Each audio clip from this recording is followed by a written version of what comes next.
বাতিল হচ্ছে শেখ হাসিনার ঢাকা বিশ্ববিদ্যালয় কেন্দ্রীয় ছাত্র সংসদ ডাকসুর আজীবন সদস্য পদ। 2019 সালের ডাকসু নির্বাচনে বিপুল সংখ্যাগরিষ্ঠতা নিয়ে জয়ী হয়েছিল বর্তমান নিষিদ্ধ সংগঠন ছাত্রলীগ।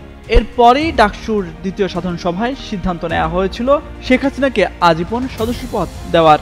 এদিকে 2025 সালে নির্বাচিত ডাকসুর দ্বিতীয় সাধারণ সভাতে তার আজীবন সদস্যপদ বাতিলের সিদ্ধান্ত আসছে বলে জানিয়েছেন ডাকসুর এজিএস মহিউদ্দিন খান। মহিউদ্দিন খান একটি গণমাধ্যমকে বলেছেন, 2019 সালের ডাকসুতে যেমন দ্বিতীয় সাধারণ সভায় তাকে সদস্যপদ দেওয়া হয়েছিল, ঠিক তেমনইভাবে 2025 সালের ডাকসুর দ্বিতীয় সাধারণ সভায় সদস্যপদ বাতিল করা হবে।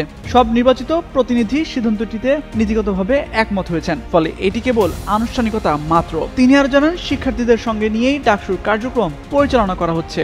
নির্বাচনের আগে তাদের অঙ্গীকার ছিল সবাইকে সঙ্গে নিয়ে কাজ করার, এখনো সেই চেষ্টা চালাচ্ছেন। প্রতিশ্রুত কাজগুলো দুটো ভাগে ভাগ করা হয়েছে। প্রথমত অস্থায়ী বা তাৎক্ষণিক সেবা সম্পর্কিত কাজ, দ্বিতীয়ত দীর্ঘমেয়াদী নীতিগত পরিবর্তন। সেবা সম্পর্কিত কাজের কিছু এখন দৃশ্যমান হয়েছে, আর কিছু কাজ শিগগিরই হবে। আর নীতিগত পরিবর্তনের ক্ষেত্রে অনেক কাজ এখনই বাস্তবায়ন করা সম্ভব না হলেও প্রক্রিয়া শুরু হয়েছে বলে জানান তিনি।